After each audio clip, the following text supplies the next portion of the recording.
Everybody, give me a minute to get set up here.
Okay, I think I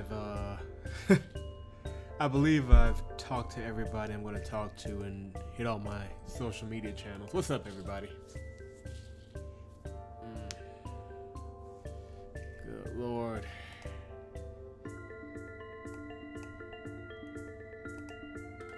We're running a little bit late tonight because a couple of things.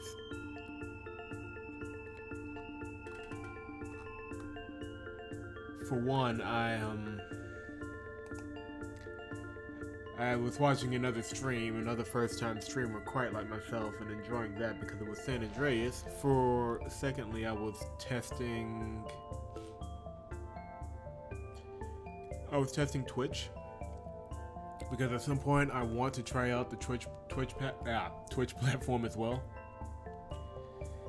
and it went about as well as you can expect. I'm pretty sure I just trashed my account. I don't know what happened.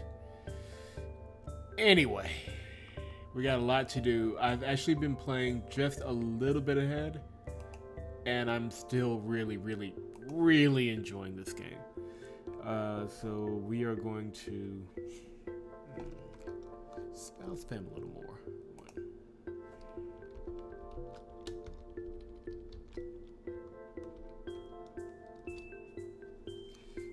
Okay, I'm done spamming. So we got, when we last left off on Walkerman, we were with our cousin. We had just gotten completely drunk, and now we are waking up. So we are beginning our life and beginning our investigation. Yes. Let me warm up the tongue here. I don't know how long tonight's stream is going to go because I started so late, and I do have things I have to do in the morning, bills to pay, you know, that whole chestnut. But we'll see what I can do.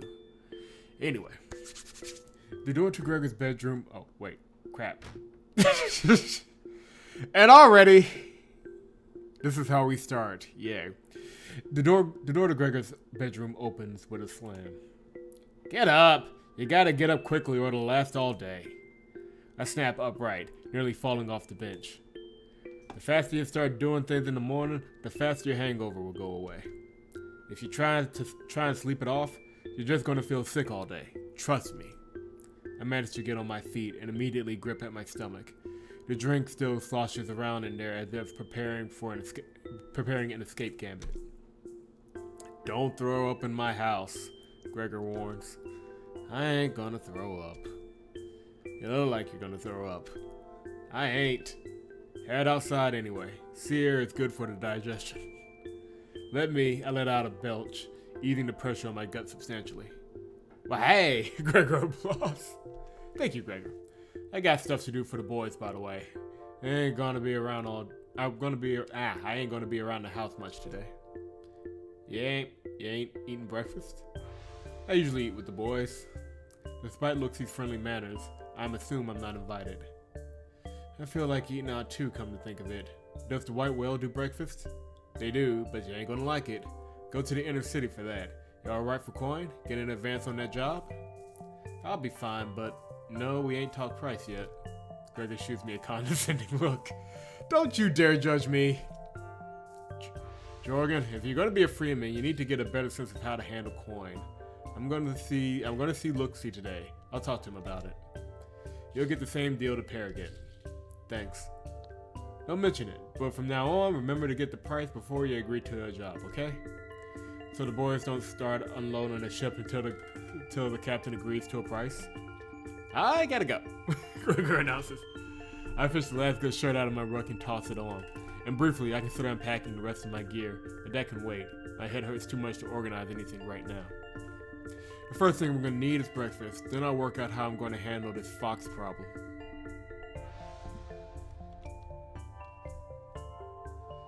Alrighty. The harbor district awaits the day ahead with quiet reserve. A number of mules and perhaps hennies are staged before the pier, hitched mouth to wane, chewing the shore grass and cribbing on their yokes. Their masters rest their elbows on a fence and watch the horizon for sails, gnawing stalks of their own. And I managed to make a few paces before stopping to lean an arm against the side of Gregor's place and run the other hand over my stomach. Oh, mother of mercy. I double over. The mules and carters turn, man and beast like pausing mid-chew to watch the spectacle. Well, I didn't make it very far. Yay. We gotta work on that. And I run a forearm along my mouth before quitting the scene, hurrying for the sea gate and leaving my shame in a pile behind me. It's alright, not everybody can hold their liquor. I spy Bode seated on his porch along the way. The bog hopper lives next to the pot house. Typical. I can tell he notices me too, but neither of us acknowledge the other. His stare is hot on my back, and I pass through the hatchway, though. I arrive at North Market to discover that it's much less crowded at this time of day, and thankfully that poet, Ingrid, is absent too. There is, however, a somewhat familiar figure seated at the communal. Ah, yes. That herd chaser girl, the one Luxie was cussing out. She sits slouched against the table, digging at her teeth with a needle of hawthorn. Behind her, a few fish bones lay picked clean on a clay plate. And just as Luxie had claimed, she's wearing pouches. Now, a herd chaser is not an unusual sight in Midgard, what with all the vagabonds and downbin. But a herd chaser girl wearing a Walkerman's pouches? Ah. No, that's actually how it's written. It's bad diction on his part, not bad reading on my part, which is new to me. I'll have to get used to it. It seems sort of like a circus attraction. She cocks an eyebrow, and I reckon I stared too long. This is my new favorite character. I'll let you guess the reasons why. Hey, I fumble for small talk. You walking the nights? Yeah, and... She replies in the Finn's accent. I'm guessing Finns is just Irish? I mean, there is a Finland, and they are basing the people in this game around European cultures. I mean, we're going to see some Polish folks and stuff like that. But I don't know how to do a Finnish accent, and I'm not going to try, so... we'll just leave it at that. She replies in the Finn's accent, subdued and low erotic, as if her tongue was frozen stiff by the boreal wind. But, well, she does have a bit more bicep than most girls. A bit more! Just a little bit, just in case. And the scars imply she's weathered a scrap or two. Still, the walking trade is a far stride from sewing babies' clothes. This is going to be something fun as we get into the stream a little more. Jorgen's kind of an asshole. And I love that about his character, that he's kind of an asshole. But you'll see. No, it's not common for women to be pouches out in the Finns either. Wasn't gonna ask that. Yeah, you were. Yes, I was. How do you rate to say? Steal your own craft? Alright then, mother of mercy, never mind. You got some food, by the way. I run a finger along the corner of my mouth in demonstration. She doesn't produce a handkerchief, or even show embarrassment at the slightest, but drags the back of her hand across her face and wipe it off on her pants. I think she's manlier than me. She acts like a guy, I muse. Or maybe that's just what they're like out in the Finns. The Finns. I can't help but laugh, imagining that place where everyone, guys and girls, are wearing pants and chasing after reindeer with spears in their hands. Her expression curdles further in laughter's wake. Hey, where are you going? If she heard me, she doesn't show it. I'm Jorgen, by the way. I call after she elbows her way out of the marketplace, her red hair smoldering in sharp contrast to the reddish shade of black and brown. Raiders tend to scoff at red hair, mostly because herd chasers have it, but I think it looks alright. So yeah, he's an asshole, but not an idiot. And that's why I like Jorgen. And once again, I stand reminded that I'm not very good at talking to girls. Or anyone, really. I push air through my lips, flapping them like a mule. It's tempting to blame those years out on the homestead, but I know I was born with a tin tongue. The freeman working the communal emerges from beneath his awning with a laugh. Directed at me, I take it. Alright, asshole, I mutter and stop myself from taking a seat. Hey, take it easy, Raider. I'm just kidding. You're that Walkerman that ate here yesterday, ain't you? I know you're a poucher and all, but you're still a Raider. What you want to go and talk to her for? She's a herd chaser girl. She's a herd chaser girl. It wouldn't have worked out. And herd chasers are all thieves anyway. Nah, it ain't like that. I was just... Sure. They'll have a bite and cool off. And they'll go mixing with the herd chasers. You'll get yourself pickpocketed. Yeah, it's something we'll be getting into as the game goes forward, but... Their religion in Midgard kind of mixes racial purity and national pride with religion, and it's really dark but also really good all at the same time. So yeah, that is for the future though. The pang in my gut reminds me that I don't have many other options. I sigh and take my seat because he served that herd chaser girl and now he's talking about her behind her back like this. Jorgen knows what's up. He'll probably do the same to me after I leave, too. A freeman only does things for the coin, and that includes acting friendly. He sets a plate down and I pay him a copper for the meal, which is pickled herring and onions. As I dig in, I stare at the bald spot on the back of the freeman's head, pondering his place in life. I reckon at least the herd chasers have to put some legwork into getting their food. Freemen just switch coin and goods around, and probably stuff that someone else made, too. No loyalty, no community, and no friends beyond their business partners whom they abandon when they're no longer useful. And the job some of these clowns come up with, advisors.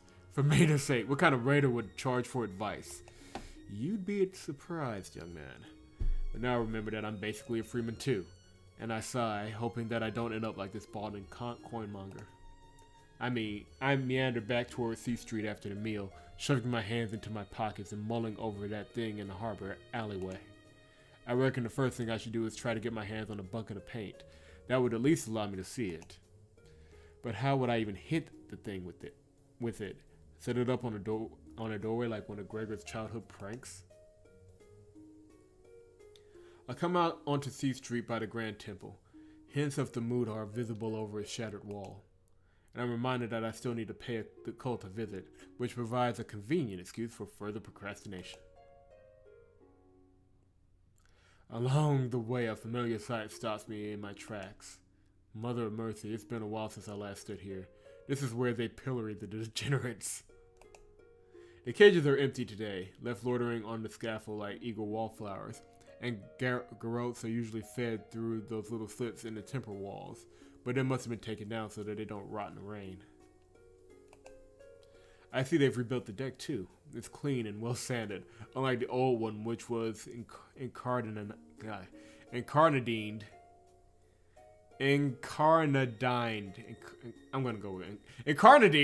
with a great stain over the bad years. One of the booths posted at the great doors coughed purposely into his hand. I take the hint and continue along the contour of the temple walls towards the moon. Man, look at that. Okay, I gotta break this picture down. Hopefully it'll let me do it without freezing. What I love about this setting, and we're gonna see a couple of other great backdrops coming up, but it continues to show kind of the decay and nature kind of taking over, which is what is happening to Midgard. Nature is kind of taking over this religious place and reverting it back to, baser instincts, which goes so hard against their religion. And then we saw it a little bit earlier with, the streets are filthy in Midgard, but the houses are clean and the houses are swept and everything inside is good. And you see kind of here where that kind of natural corruption is a little bit stronger, which is to show, degeneracy of religion and faith and other subjects that it will hint at and hopefully build on as the acts go on. But yeah, good stuff. And you tell stories through pictures just as much as you tell stories through flowery language, which is what this game is good at. And here it is. My childhood sanctuary, draped in vinery and cobbled with bursts of wildflowers. It seems a world apart from the rot-toothed inner city. It stands deserted this morning. The only soul inside is a fat cultist, sitting under the maiden's idol and poring over a heavy tome. Oh yeah, you got the maiden, and they're gonna tell us anyway. I don't know why I should, Moving on. Upon noticing my arrival, he sets his book down and crosses the courtyard to greet me, his heavy robes brushing over the flowers and knocking a few petals loose. I just love that everybody's got a design in this thing and everybody looks unique. I just love it. The cultist's face broadens into a smile, causing the folds of his fat to stretch taut. Good morning, Ryder. Is there anything I can help you with? Yeah, I just got into town. Oh, he clasps his hands together when he notices my pouches. Another Walkerman. Excellent. Right, Captain Olaf told me to check in with y'all. How good of him. I'll let the cult know that we have another little helper around. And, I ain't been to the moot in a while either, I admit sheepishly. How prudent of you to come and submit then. Do you still remember the rites? I'm a little rusty. Allow me. Right this way. The cultist leads me further into the moot, and beneath the shadows of his idols. The position, he commands, and I drop to my hands and knees before our trio. He begins to chant, and I dredge up the words to join in. We assent to the dictation of the social contrast, and we believe in the beauty, mercy, and guidance of our matriarchal trio, the maiden, the mother, and the crone, who coaxed man from beast, granted him sentience, and raised him to a place of morals and virtue. And we resent our appetites, for we know the future that is to come. From animals we came, and to animals we shall return. I love it. I love it when a game can make a religion make sense. Like, they make up a religion and it makes sense. Ah! Let me get through this without just gushing over the game. That would be... we'll be here all night if I just stop on every little moment. That felt good for the soul, though I can't say the same for my knees. Now, the cultist clears his throat. Are you only here for the contracts, or might something else weigh on your mind? Some degeneracy? I ain't no degenerate, I protest. And it's not a lie. I try my best to be temperate, unlike some writers who only pay lip service to our trio before resuming their drinking and whoring. And I ain't ready for work just yet either. I got some personal stuff to take care of. But I wanted to drop by and let y'all know that I'll be walking the nights here. Very well then, Walkerman. But our relationship need not be restricted to doling out contracts. If you are ever in need of guidance, then don't hesitate to return. Well, yes, good raider? I'd like to ask for clarification on a few of the finer points of our religion, but the request is caught up in my throat. I spent so much time here as a child that I feel like I should know it all by heart. The excuse for a long-winded explanation of this religion. In fact, I believe I did have most of the edits memorized, back when I was hoping to don the robes myself someday, before Dad and I had to leave the city-state. Yeah, that's another, like, interesting fold of his, character. He wanted to be a priest. There's a, and I'm working on a, feature on Jorgen now. There's a reason his character folds out how we see in the prologue in Act 1, why he chose to be a Walkerman, and why he harbors his very strict attitude and worldview. And we don't get characters like this anymore. Excuse me. We just don't, and I like seeing it when I can see it. I ain't stepped foot in the mood for a while, I tell him, repeating myself awkwardly. Yes, sadly you're not the only one these days. It ain't like that. I'm a good raider. I'm just a little rusty. Would you mind going over a few topics with me? Mind? Not at all, please. Alright, let's start with the social constructs. Can you elaborate on the social constructs? Certainly. The social constructs are our matriarchal trio's gift to mankind. Through these constructs, we were coaxed from our animal origins over the course of millions of years. The constructs themselves are the inner workings of any human society. Honor, etiquette, laws, and so on. Simply put, they are what separates us from animals. As you know, animals live feral and indecent lives. Take wolves, for instance. They fight one another over food and social status, defecate wherever they please, and the pack's dominant male breeds with multiple females, often through rape. And were it not for the social constructs, we'd behave very much the same. You and I could be wrestling over a reindeer carcass at any moment. But the difficulty of the constructs is that they aren't beholden to physical forms, and this makes their concepts arbitrary. Think of a bowl. It's not hard, is it? You know how a bowl is shaped, and most raiders would agree with your concept of a bowl. But now think of a circular saucer with raised edges. At what point does it become a bowl, and how many raiders would agree with your judgment? Therein lies the difficulty of the constructs, good raider. And we cannot even hold them in our hands, so how can we determine their shape? What is justice, and when does it become vengeance? What is a woman's role in the family, or a man's? These answers can only be born from a collective agreement. And the best path to collective agreement is dictation by a higher authority, an enlightened potter who calls out to the masses and proclaims, "This here is a saucer, and this a bowl." From the form of a construct can be just as Get it together. For the form of a construct can be just as real as the form of a bowl, you see. But in order to be made so, we must all assent to its dictation. And that is a task for the cult of our matriarchal trio. Of our many clerical duties, determining and dictating the shapes of social constructs stands chief among them. Now, so if you're keeping up, this religion kind of blends. It blends a lot of things, but mainly it's evolution. It acknowledges evolution happened, but it puts a religious spin on it. Yes, we evolved from animals, but we did it based through a higher power. And therefore, in order to stop us from reverting to natural instincts, someone has to be at the top saying, knock it off. which is not terrible social theory, although I do believe that will be challenged later on in the game. I haven't forgotten that much. Our trio is comprised of the maiden, the mother, and the crone. The maiden creates. She is associated with the fertility of both body and mind. The mother maintains. She represents protection and mercy. And the crone guides. Her domain is both innate intelligence and learned wisdom. Together, our trio grit man's ancestors by their ankles and draft them from their fetid caves. Drog man into the... Oh my... What? What? Oh, what? Okay, you know what? Fine. Drog man into the lake of days, as it is chanted in the Eddas, where he grew ashamed of his behavior and nakedness. Now let's talk about degeneracy, because we're going to have to deal with that a lot in this game. Degeneracy is just acting like an animal, right? When we speak of degenerate behavior, we are referring to our appetite for food, sleep, pleasure, and violence, and the act of giving into them. But yes, these appetites are the dirty remnants of our animal origins, and someday they will be our undoing.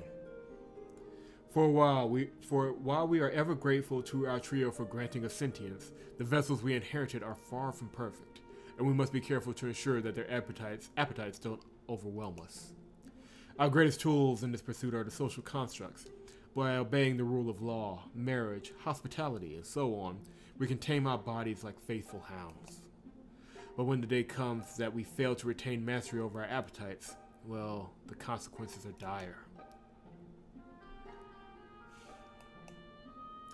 And what about the construct's rules? The rules themselves are ever-changing, and far too many to be discussed and verbose. Yeah, that was said a lot back in the day. Said a lot in current day too, but we'll deal with that another time. As a rule of thumb, take everything in moderation, and not by your lonesome. It's easier to remain vigilant when under the eye of your fellow raiders. Some forms of degeneracy are difficult to control. For example, attempting to ban drinking altogether would only invite the enterprise of smugglers and bootleggers. And so we allow the pots, but not during the day and only in the company of fellow raiders. Restrictions like these allow raiders to police each other, or at least manages what we cannot control entirely. In this fashion, we also forbid raiders from eating alone because it reduces gluttony. Or take for another example our gender roles. Limiting the interactions between young men and women prevents promiscuity. Some may consider these rules strict, but it's because we raider kind hold ourselves to these higher standards that we are superior to the other races of men. That's so brilliant. To draw a pail from the Edda's sweet pool, brave Sir Lodbrick possessed a thrall of plenty skilled, whom he hold in regard above his other captives, and he drove that thrall in livery, but his shabby rags were nailed upon the door of his quarter, so that he might be remote of his humble path, once a knelt and once a mourn. In the same manner, our trio left the other races behind us like waymakers upon a trade road, so that we might remind ourselves of our stature and responsibility. It is said that mankind stands on a staircase betwixt animal and something greater. So let us look upon a man of a lower step as he might look upon an ape. It's just, it does my heart good to see good fiction. It really does. And I don't got much of a heart left, so I gotta enjoy these moments while I can get them. And our fellow raiders, I venture, remember the sights and smells that have accosted me since I've arrived here. Whatever do you mean, good raider? I'm more concerned with the condition of my fellow raiders than some far-flung foreigners. Though not every raider shares similar footing, few of us descend to the level of the lesser races. Once again, the finger is pointed elsewhere. Take those milk-skinned men of Vanheim, for instance. Pale in the feet, they love coin more than women, and love nothing more than manual labor. And those foolish enough to trust a milkskin soon feels the blade planted in their back. And there are those sandmen of Babylon as well, swarthy and shrewd, who fornicate with anything in possession of a heartbeat, and probably things without, too. And it's said that a sandman is often drunk off wine and lotuses more than he's sober. Milkskins and sandmen, light and dark, extreme in pigmentation and degeneracy. The complexion of courage falls somewhere in the middle. Herd chasers and Polska got the same skin as us, though. We are not the same, Raider. As for the herd chasers, they may share a skin color with us, but they're set apart by their long legs, red hair, and their feral behavior. Those men of Polska are likewise separated by their fair hair and mercurial temperaments. And regarding the Gotlanders, I ain't saying all that, I tell them quickly. I ain't got no respect for the Gotlander, I can promise you that. And I'm not lying. If there's one race of people on this earth that deserves to be stripped of their mortal coils, in unison, it is the Gotlanders. Yes. There's nothing like a fascistic band of people who are okay with genocide. Yeah. Well done. 10 out of 10 writing. It's said that a Gotlander can have as many as 10 wives, and that he culls his sons to prevent inheritance disputes. But it's true that they possess a mockingly similar appearance to Raider kind. Look upon their ilk as a warning of where degeneracy will lead us. The ill fruits of degenerate behavior. And if we behave degenerately, we'll turn back into monkeys, right? Not exactly, but the short-term consequences for degeneracy are still severe. Either you'll wind up in a pillory, or we'll dangle you if you're vile enough. I assume you're thinking of degeneracy's long-term result, the end of mankind. As it is chanted, the cultist digs a finger into the editor's dog-eared pages and flips them open. From animals we came, and to animals we shall return. My gaze draws to the creature on the right, with its matted fur and idiot's grin. It is an image I recognize well, the figurehead of every old wives' tale and the boogeyman of my childhood nightmares. That is just... Whoever did the art on this game needs to do more art. We need more art from them everywhere. This is fantastic work. This is what lays in store for us. As time marches on, each generation becomes less resistant to their appetites. Even now, we pale in comparison to our ancestors, who are capable of great temperance. Eventually, these appetites will consume us. Step by step, we will descend, until man finally shakes off whatever tatterdemalion vestiges are left of the social constructs, and embraces his animal nature. Civilization will buckle, and men will run rampant over the ruins, thinking only of food, violence, and sex. And each successive generation will be carried on by only the most selfish of men, the ones capable of flourishing in that brutal environment. I wonder who they're talking about. Their far off kin will no longer resemble humans. They will be covered in hair, with long fangs and sharp claws befitting of their dim intellects. Concepts like love, fairness, and honor will vanish entirely. It will be the second age of animals. So please, have some discipline, Raider, he requests, closing the book one-handed with a snap. Everyone will slip from time to time, but it's important that we don't surrender to our appetites. The second age may be inevitable, but that doesn't give us a right to hedonism. And how will we know when the second age is coming? There are a few telltale signs that the collapse of society is nigh. The widespread practice of Babylonia is one of them. The dissolution of gender roles and the family is another strong indicator. Again, I wonder who he's talking about! Drinking and other lighter forms of degeneracy are more difficult to utilize as measuring sticks. They've been commonplace since the earliest days of man. But on the cusp of the second age, they will consume us entirely. Drunkenness and promiscuity will become complacent. In fact, it will be considered queer for someone to avoid them. Marriage too will become an oddity. Men will eschew it in favor of selfish and childish pursuits. And women will become vulgar, with sexual appetites comparable to the most lecherous of men.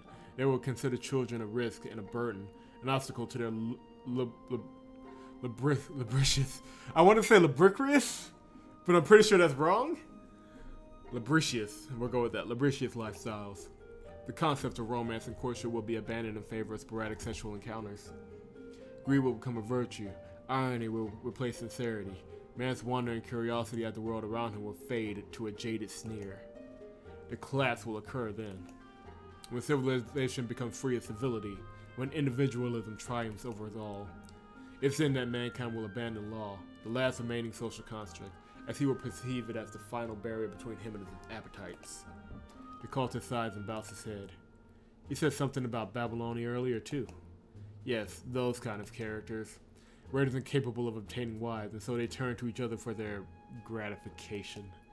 However, from my personal research, I believe this particular appetite seems present, or is at least very strong, in a minuscule portion of the male population. Your research, huh? Okay. Plainly speaking, there appears to be a small amount of men who are exclusively Babylite, only attracted to other men. Over the course of my interviews, I came to the conclusion that I might be something similar to a birth defect. Or, mother forbid, a contagious disease. But I suppose that's my risk to bear. In my opinion, it'd be better if these Babylites could receive counseling from the cult about their burden. Raiders do not abandon their fellows on the shore, you know, regardless of the severity of their injuries. Unfortunately, I was reassigned to the Moot recently, the cult of size. I'm still very much fascinated by these degenerates, though. Yeah, sure. I'd love to continue my research privately. If you know of any raiders afflicted with this particular appetite, please send them to me discreetly. The conversation hanged itself after that request. Yeah, I kind of figured. Yeah, I say after a while. Sorry for taking up so much of your time. Oh, no, not at all. The edits are a pool from which all good raiders drink deeply. Come back anytime. And remember my offer. I can make it worth your while if you find me one. Yeah. This guy's going to be an issue later. And to animals we shall return, I hum. And it seems likely, too, with what with the infuriating tolerance of the modern-day cult of a matriarchal trio. Something stirs within me, as if a long-dead heart had begun to beat again. I can still taste the filth in my mouth from last night's drinking, damn it. Throughout those years out on the homestead, did I really throw this part of me away, tossed out with with the sore memories like a babe with his bathwater? I spent so much time of my childhood in the moose bone white chairs, ensconced in the eddas and tales of olden days. I had grown wise in the failings of my fellow raiders, the stench of their degeneracy, stronger than the shit in the alleyways. It takes but a glance to realize how far we raider kind of fallen, and oh, what tears await us the further we descend. Yet for all their dire warnings of the Second Age, it appears the cult isn't interested in making an effort to prevent it. And why not? Isn't that what good raiders do when their small houses is filthy, carry its furniture outside, and then scrub the place from top to bottom? I'd like to try. Surely it's at least worth an effort. But the cult continues to abate degenerates within the city-state. Drunks, pimps, gluttons, and rakes. And now Babylites, too. I can't reckon why he'd be so eager to research that kind of dangerous behavior. That cultist, he didn't look like he fast very often. Jorgen? I legitimately forgot how I pronounce her name. I think I'm gonna go with Syed. Syed? Yeah, we're going with Syed. No, Syed. I think it was Syed. Okay, we'll go. Syed? Were you praying? I must have came here for work stuff, but yeah. I didn't reckon Paustrus would be, like, very religious. I am. What of it? Syed gives me a wry smile. It's just, I frowned, expecting a snide comment. Never mind. I saw you from the street and I thought I'd say boo. You said you ain't from here. I said I live nearby. She claps her hands behind her back and bends forward a little. Oh, who's that girl you're talking to, by the way? Like, with the red hair? I am being stalked! A herd chaser and another Walkerman. Walker lady, I guess. Oh, really? She comments with an air of feigned disinterest. How funny. Or, I reckon it's feigned. It's been a cool heartbeat since I was at the North Market. It's hard to believe that she just happened to see me twice. And the coyness with which she plied her question is a little odd. Come to think of it, there's something disturbing about the girl's appearance. The glassy, unblinking look in her eyes. A doll's placidity. Her face might as well be porcelain for all the emotion it displays. I rub at the back of my neck and glance around as the conversation grinds to an awkward halt. And I spy the cultist, who quickly returns to staring at the flowers and pretends he wasn't eavesdropping. Well, if you're, like, busy, then I'll leave you in peace, she says finally. No, I ain't, I reply, though it's a terrible lie and I really need to find some paint. But she's talking to me again, even if she couldn't have picked the worst time. Syed brushes a lock of hair behind her ear and smiles, and even this slight expression seems to take her some effort. I have some errands to run anyway. Another time? Yeah, I still owe you for helping me out earlier. Jorgen, no, you don't owe me any favors. Just like, don't be a stranger, okay? She wants us. Jorgen, if you were smart, you'd romance that lady right away. Well, we're gonna meet. Well, let me shut up. You guys will see what I'm talking about soon enough. Sierra hikes up her dress and sets off from the pillory, disappearing into the throngs of C Street. A word of advice, Poucher? Please take caution when associating yourself with anyone in public. Oh, she ain't my... For her sake, not yours. I pause. What do you mean? Public conversations like that are not advisable for Walkermen. Vigilantes are at heart cowards. Should they suspect you of anything, it won't be you that they ambush. I reckon I understand. The cultist nods gravely and returns to the mood, his cane clacking across the cobblestones. Excuse me right quick.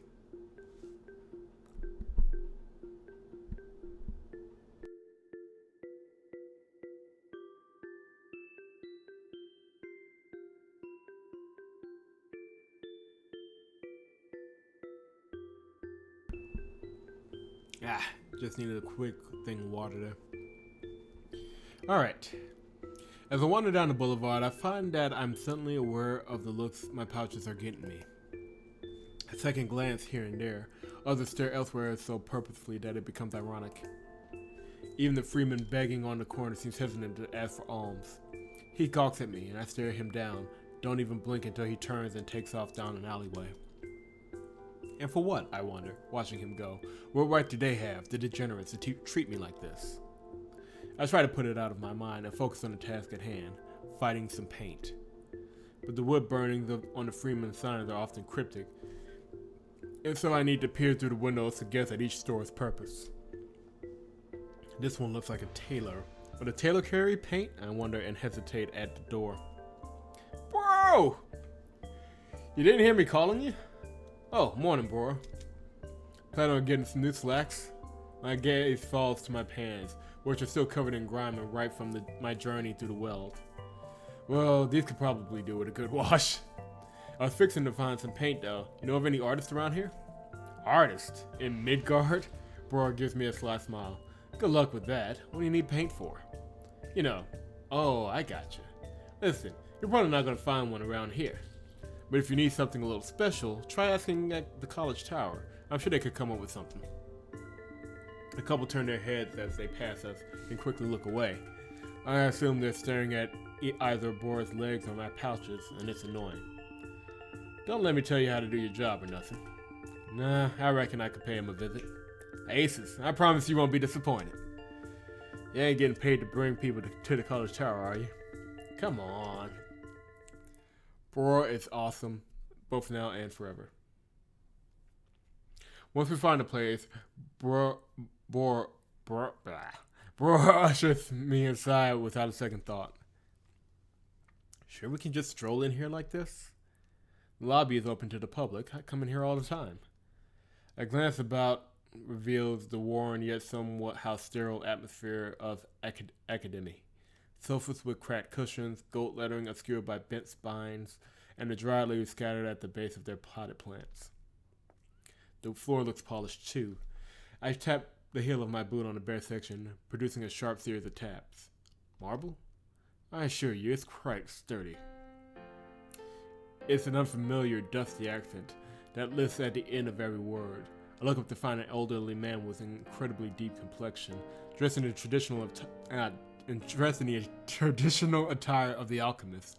He also appears to be missing a hand. A bandaged stump protrudes from his sleeve. Seriously, look at his character. Look at him! He blew off his own hand. The floor, I mean. I promise it isn't going anywhere. His eyes brighten with a smile. A Sandman!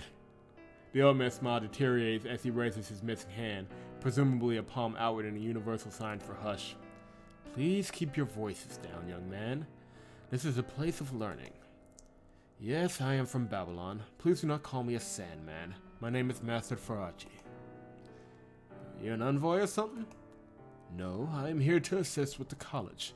My services were contracted by the city-state's elites, and I am making good progress with the pupils despite our cultural differences.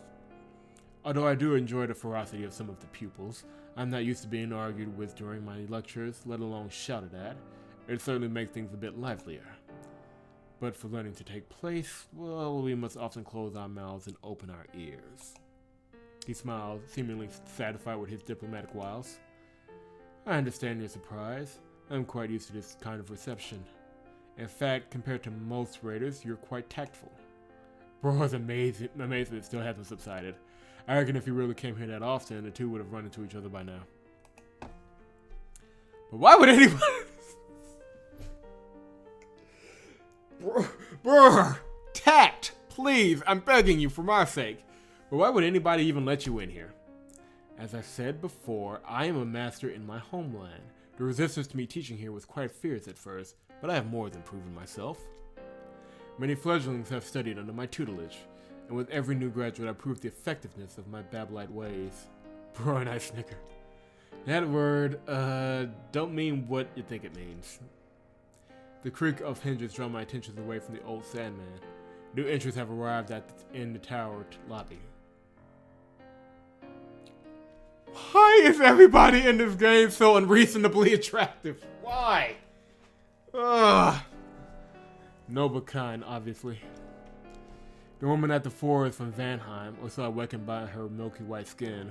Her entourage includes a fixin' young noble girl and a sordid brave, who lets the door swing shut loudly behind him. The milk-skinned girl is held daintily but with an air of confidence, as if to say she owns things. Glassware, horses, properties, people.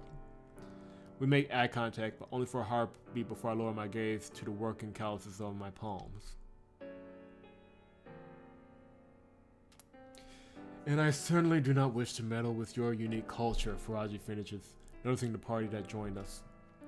Honora Rothsdaughter, I presume, he bows. Bro and I follow suit. Please, Nora would do just fine, Faraji, she says, a voice inlaid with pearl. Oh, from your letter, I assume you'd be more formal. Formalities? Me? The noblekin girl behind her giggles along. Excuse an old man's assumptions, then. I was just entertaining some visitors while I waited for you. My daughter is also... Do you have the stuff or not, Sandman? Yes, it's right here, brave sir. Excuse me again. Faraji produces a small packet from his sleeve, and Nora sweeps across the carpet to take it from him. Thank you, Faraji. She pries open the little bag with her gloved fingers, and gives me the contents of quick inspection. We done here, babe? Just a minute, Raggy, Nora scolds. As for you... Oh, excuse me, I didn't catch your name. Your name's... Bor, son of Declan. Declan Lumber and Platinum. Nice to meet you. And I'm Jorgen the Walkerman, I say, provoking the group of noblekin to break off their staring match. A Walkerman? Yes, I noted the pouches, but, well, what can I help you with? He's doing some stuff for the boys out in the harbor, Bor begins to explain. And I was interested in seeing if y'all had anything similar to paint! I nearly yell, cutting him off quickly. I needed to quickly spray paint over a large area. You got anything like that? Faraji lifts his cane and combs his fingers through his beard thoughtfully. And it absolutely must be paint? Nah, but it needs to cover everything like paint would, preferably in a bright color. Yeah, you got anything like that? I suppose I can make you a grenade. A what? A grenade, a bomb, an explosive. Sorry? Well, it's a little device that makes a big boom. I feel like in his head he's just like, I can't believe I have to dumb it down this far. Normally they're used for warfare and mining operations. So you can make one that paints everything? It can't be paint, I'm afraid, but I do have something similar in mind. It will be mostly potassium chlorate. Ah, smoke. It will be smoke. Let's not forget who we're talking to here. I can make it a bright color. It won't be harmful either, and its detonation will not be concussive. You'll be able to inhale it without irritation too. This is what you want, yes? As long as it sticks to everything. Oh, rest assured, Walkerman, Faraji says with a smile. It will stick to everything. Faraji closes his eyes and hums softly to himself, as if his mind has left for somewhere else. Oh, but forgive me. You were looking to pay for your grenade today. Bro and I exchanged glances. We are broke as a joke? How much we're talking here? 1 would be adequate. That seems pretty cheap. I fish through my coin pouch and pull out a copper. 1 silver. A whole silver? Poor leans over and cups a hand around my ear. Sandmen are notoriously shrewd, Jorgen. Maybe we can haggle them down a little. I can hear you, young man. These two need their own show. The price is non-negotiable. And stop calling me that. This is a very delicate process, and one which I have not attempted for some time. It also requires the use of some expensive material, and of course, I will need to make 2 of them. 1 for me to test, and 1 for yourself. And considering the labor, materials, and personal risk involved, you're getting quite a deal, actually. The brave leans over and whispers something in the brunette's ear, who giggles furiously. Nora, however, might as well be carved from marble, and perhaps it's just my imagination, but I reckon her stare has adopted a hawkish look to it. Regardless, I can't afford something like that. It seemed like such a good idea, too. A tapping of heels heralds someone's descent from the upper levels. Again! I posed the question. Why is everyone in this thing so ridiculously attractive? And soon a short Sandman girl ducks under the portiere. She stops at the landing, still scribbling furiously at a loose sheaf of parchment, and pushes her spectacles back into place. She came from upstairs? I didn't think girls could study here. Baba, she asks, and says something further in babble. Eludra, my lovely daughter, come here, please. We have guests. Oh crap, people! Eludra looks up and freezes, her cheeks burning like heated copper. Like, where are they going to fit? Okay, there she is. And eyes downcast, she strolls hesitantly towards the group, taking up a position behind her father. Hello, she says quietly. Hi, I like your dress, Bora offers. You too. We gotta fix something, and that could work out very well for Bora. I'm afraid we'll be leaving shortly, Faraji informs me. If you change your mind about the payment, I suppose... Oh. Fortune favors you, my friend. Wait. I read that completely wrong. I'm going back. Do this right. Hello, she said quietly. I like your dress, blah, blah, blah. I'm afraid we'll be leaving shortly, Faraji informs me. If you change your mind about the payment, I suppose... Oh. Fortune favors you, my friend. What would you say to working off the debt with me, as opposed to going home empty-handed? Again, Bora and I trade suspicious glances. What kind of work? Nothing compared to your usual nighttime activities, I assure you. I'll be leaving the city-state soon, in about 11 days. I simply need someone to look after my daughter while I'm away. Eludra is not officially a student here, Faraji explains, but I've been educating her regardless. She is in need of an escort for her upcoming thesis on pedology. I've been searching for a trustworthy guardian, and well, let's just say you have a leg up on the other candidates. Yeah, because I'm cheap. What would you say to escorting my daughter in exchange for a grenade? I won't be leaving for 11 days. You'll have plenty of time to finish your personal business. And I won't be gone for too long either. Only a week or 2. Half a turn of the moon, as you raiders say. I have a counter offer. What do you want, woman? I have a counter offer, actually. Every head in the lobby turns. Honora Rothsdaughter, charmed. I too am in need of a little extra muscle. The brave combs a hand through his hair and sighs. I'll pay for the grenade. In exchange, I'd like to enlist your aid for, what was it, a week or 2? Faraji nods, his knuckles turning white from strangling that cane. Let's make it 2. And on top of that, I'll pay you a wage. 6 coppers a day. How does that sound? I reckon this is all happening very fast. Oh lord, you're not kidding, brother. You want a poucher though? Bro manages to re-enter the conversation. Yes, I want a poucher. You can have your grenade and 11 days time for whatever it is you're up to. I'll make the finer... Oh. I don't know if you guys can see that, but my dude is up.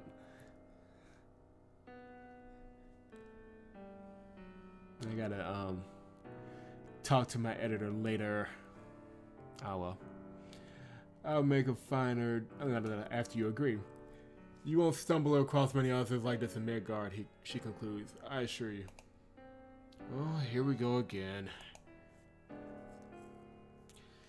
Nora shoots the brave a dirty glance, then sets her eyes back to me. I suppose I can pay your wage as well, Faraji mutters. Aludra, too, seems to be studying me intently from behind his father's robes. In fact, the whole lobby appears to be holding his breath for my decision. I am not prepared to make these choices! A milk-skinned girl and a sandman girl. I reckon my choices could be better, but then again, they could be a whole lot worse. Now, this choice is probably going to affect episode 2 or 3, if I'm right about the timing. Yeah, boy. I'm going to piss off somebody here. Oh, jeez. Oh, okay, hold on. We're going to save it here just in case I have to come back to this.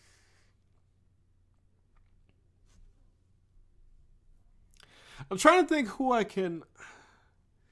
Fraji shouldn't be too ticked. After all, it is just business, but at the same time, it is his daughter. Like, I'm pretty sure he wouldn't want his daughter alone. On the other hand, she shouldn't be too upset because it is just business.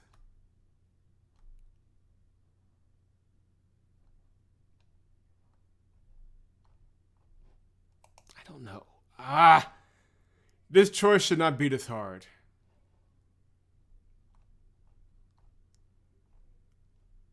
Okay. We're just gonna go with Faraji. That's the safe choice here. And chances are we'll get a chance to we'll cross paths with her again. But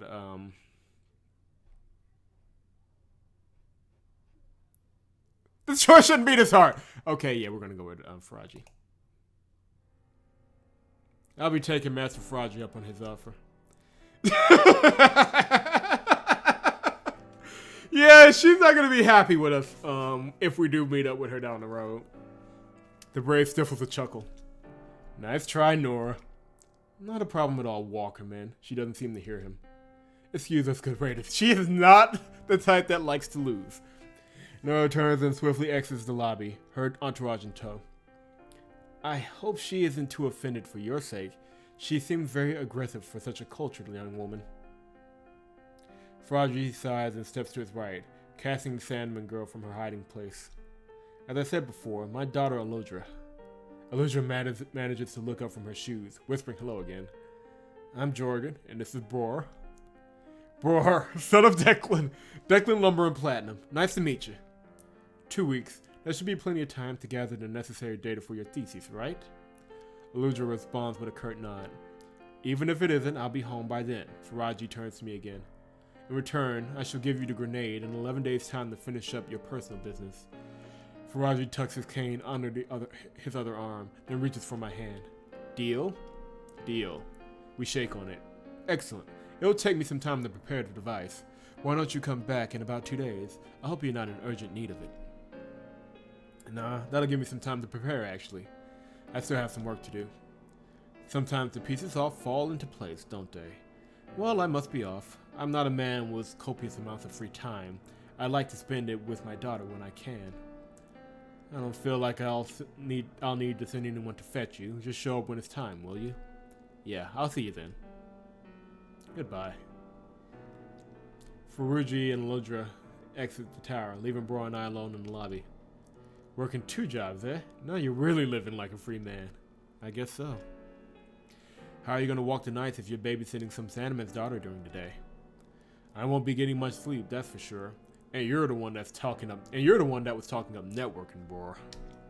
Honestly, it might have been better just to borrow the money. I don't trust moneylenders, I say with a shrug, and we make it an exit. Yeah, that one could well come back to bite us. We'll have to see. She clearly isn't the type that doesn't like not getting her way. Bro and I pause a few paces from the college tower. What are you gonna do now? Need help with anything? Nah, I got it, I tell him. And ain't you got work? I reckon so. He shoves the head in his pockets and turns reluctantly. I'll see you around. I don't mean to stare. Crow knows I hate it when folks do it to me. But it's odd, the way he walks. as if he's catching himself from falling with every step. And it's strange how he keeps going out of his way for me too, especially with him being a freeman and me being a poucher. It's always good to have friends. Always, as we will no doubt learn in this game. If I'm right, there is one more character we can meet. Right off the top. I'm going to try and see if I'm going to go for a few more things and see if we actually run into her. And if we do, that'll be the last scene of the stream. So let us move on. I'm all over my options on the way to Gregor's place. I got 2 days before the grenade is ready, and that means 2 nights as well. I should make good use of them. The grenade takes care of the most prominent problem, not being able to see the thing. But that's only if I manage to hit it first. And I can reckon out 2 solutions for this: an ambush, or a lure. These things usually follow nightly routines, which makes an ambush possible if I discover its pattern. I need a way of tracking it though. Like a paint spill? Paint might have been a bad idea for coloring the thing itself, but if I spill it in the alleyway tonight, I can follow the thing's painted footsteps in the morning. My other option is a lure. Jewelry springs to mind, assuming Luxie was right about the rule. I could don some bauble, spray the thing, and then rip the jewelry off again. I'm not keen on purposely triggering that thing, but it'd make employing the device easier, since I'll know exactly where it's headed. For me. That just sounds stupid. My gaze draws to the right, resting on the foreboding quiet of the alleyway. The massive catchments are gone now, the weird swept away by the rising sun. Or at least I can't see them in the daylight. I squint and try to find them again, remembering their shapes and positions. Oof. Yeah, there they are. The weird's always there. My face feels numb and cloudy, dipped in a familiar, sickly, drunken feeling. And I reach a hand out to touch one of the baubles, trying to imagine the feel of it. Oof. But my hand passes through the image, and the cashmeres fade again, forgotten like a dream. Turning the alleyway, I stopped in my tracks at the flat of a copper lying heads up in the dirt. I reach down, bending at the knees, and hear familiar wah-hey as I collect the coin. You just missed them, my cousin informs me. I just missed who? Those 2 foreigners. You gotta check them out. Their eyes are all like this, see? Gregor puts his fingers in the corners of his eyes and stretches them, causing his eyelids to pull tight against his face. Oh dear. Oh, and the hair. He briefly attempts to pantomime some kind of hairstyle, but soon gives up on the charade. Aw, you gotta see them for yourself. They're from Zyapin. Zyapin? You know. Gregor pauses. Oh, that's right, you don't know. Jorgen, about a year ago, these people started arriving from across the ocean. Across the ocean? That's what I'm fixing to tell you, if you let me, cousin. You know you got a bad habit of doing that? Anyway, I mean all the way across the ocean, even further than the Boghoppers Island. And the people from there are strange looking, colorful. Their boats were strange too. It was hitched to some kind of sea creature. Okay, I get it. You grabbing my fucking oar. He throws his hands up. No, honest. Ask anyone. Ask anybody. Ask them even. They said they're playing at the Whale tonight. They're bards? Yeah, and they don't come around the harbor too often. You don't want to miss them if you get the chance. They're really something else. Are you going to be busy tonight? Drinking 2 nights in a row. The image of that downbent freeman that accosted me yesterday floats into the focus of my mind's eye. Yeah, I'm going to be doing something tonight. Jorgen, cousin, you do not want to miss these bards. Come on, there'll be a hooting and a hollering and everything. Well, I do like a little hooting and hollering now and then, as long as there ain't too much hollering. That's what I like to hear. Gregor gives me a swat on the back. Oh, and I talked to Luxie about our arrangement. He pulls a fistful of coppers from his pocket and shoves them into my hands. He wouldn't do it all up front because you're new, but here's half of it. I count out the coins in my hand. So the full pay is a silver? Yeah, and the pay ain't bad for pouches, is it? I guess not. If that thing in the alleyway doesn't kill me, my expenses might. What are you up to right now anyways?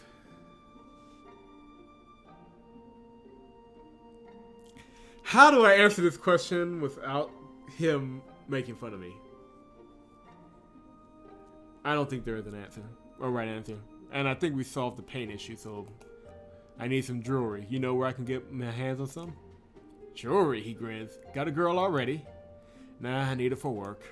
Well, I don't know. I guess you could talk to Looksy. He still fences every now and then. Great, thanks. You eat lunch yet? Yeah, you? I put a hand through my hair and tell him not to worry about it. I got a bag of dried meat in my pack, but I don't want Gregory to think I'm some kind of degenerate that eats by himself. I gotta get back to work then, he tells me, and takes off towards the docks with a wave. I find the bag at the bottom of my ruck. Some of its contents have spilled out. Bits and pieces of dried meat litter the pack, mixed in with the dirt and brown needles. But do I really need this? My stomach rumbles as if in answer, but my stomach is not the master here. Good raiders do not eat alone, and when was the last time I fasted or did anything of aesthetic value? Besides, wasn't giving in to my desire for sleep what got me into this situation in the world? Those years out on the homestead have made me strong in the arm, but my discipline has grown brittle and pale yellow. Even now, the temptation is strong to put the edits aside and bury them with the rest of my old self. It's just a snack after all. But the image of those raiders comes marching up from imagination's depths, the drunks, thieves, and perverts in ghoulish lockstep. No, I can't throw this away. It's all I have over them. I let the pack flap fall shut, haunting the smell. I love that about. I love his character so much. I gotta finish that feature sometime tomorrow so that I can dig into it a little more. But I love his character so much. The alleyway narrows off where it ends at the old harbor master's office, which slouches again against the seawall like a loafer. And I raise my hand to knock on its door, but it swings open with sudden force, knocking my hand away and giving me a start. Looksy and I nearly knock heads, or rather, his head in my chest. Oh yeah, I am taller than him, I think. Oh, Jorgen, what are you doing here? Looking for you, actually. Got something to ask of you. I already gave Gregory your advance. He ain't given it to you yet?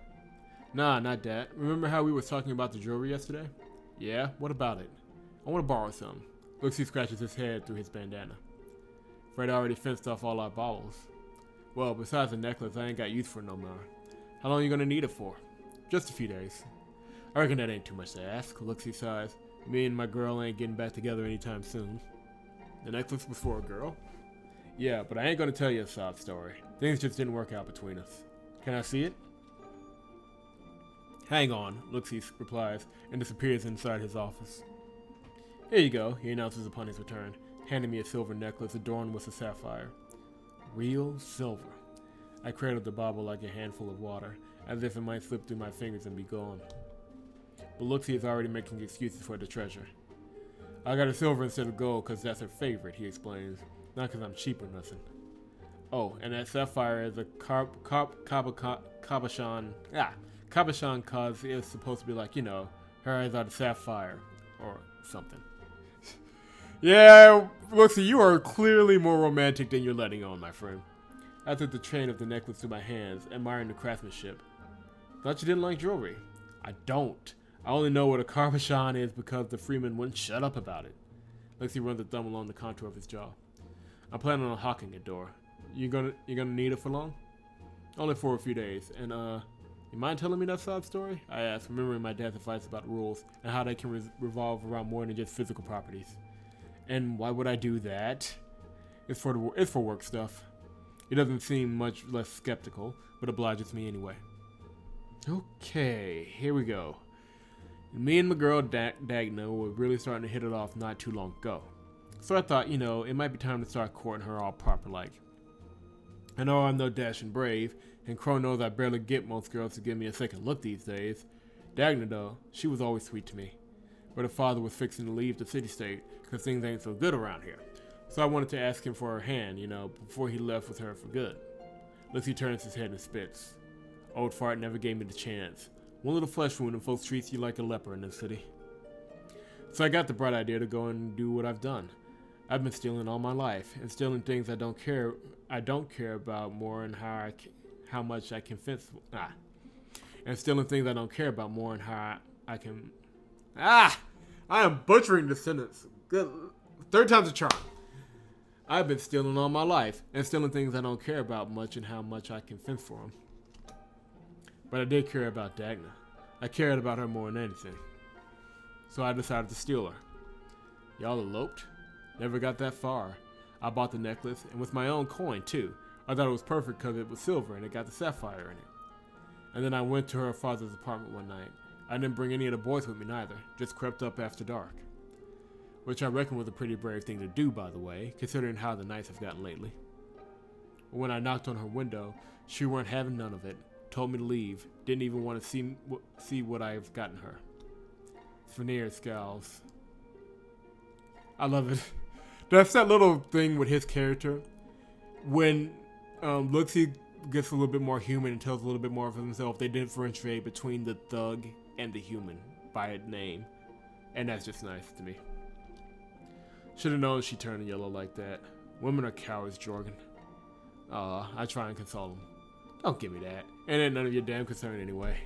Take that necklace and go get that fox, Luxie says, returning to the old harbor master's office and flinging open the door. And give it back when you're done. He paused inside the doorway. I still need to get my fucking coin back. He's never going to get rid of that thing. He is never going to get rid of that thing. And that takes care of tonight's preparations. So we got the broken sword, the platinum coin, the broken sword, broken bone, and the bauble. A necklace borrowed from Luxie, Veneer, bring near to the harbor boys. The bauble is made from a silver and bears a sapphire cabochon. Luxie bought this as a courting gift for his sweetheart, but she spurned him upon its delivery. And that turns as a painful reminder of that failed relationship. It was a solid day's work anyway. Mother of mercy, does that sun feel good? A bath of warm assists now and again by the sea breeze. A tingling sensation works its way from my wrist and I swat at it, crushing the bug that was hiking up the hairs of my forearm. From that distance there comes the sound of wood striking wood. The boys hoisting cargo onto that pier. I lie back in the tall shore grass and try to ignore the noise. They're griping from my gut too. My appetite protests like a spoiled daughter. Throughout those years on the homestead, I've been a poor master to it. Or rather, I had let it rain through the rain like over me, paying it regularly in gristle-griddle tribute. But with every faltering step, the child learns to walk, and from each stumble a lesson. I may have spent the past few years in a state of mild degeneracy, but it was like biting a handful of salt, making my thirst for the eddies all the more stronger. Redemption lies just over the horizon, and that's how it rises. My pouches might have made me a pariah in the city-state, and what else is new, but I don't care for the approval of those degenerates. I have a far more precious treasure with me, an heirloom passed down from the olden generations, when raiders stood with their backs straight and their jaws clean-shaven. Let them stare. I'll be her servant and her standard-bearer. I don't want to stop, but I kind of have to. Oh my god. All the writing of this game is so good. Like, it's really going to have to botch the next few streams in order to get me away from it, but I don't see how this isn't going to be just talked about for a while, at least on my website. I was going to go a little further, but I think I'll stop here. And when we come back, I believe we'll meet the foreigners from Zyban, which is going to be interesting on its own. Yeah. But I do appreciate you guys coming out for the stream. Thank you very much. And if you're watching it afterward, thank you very much.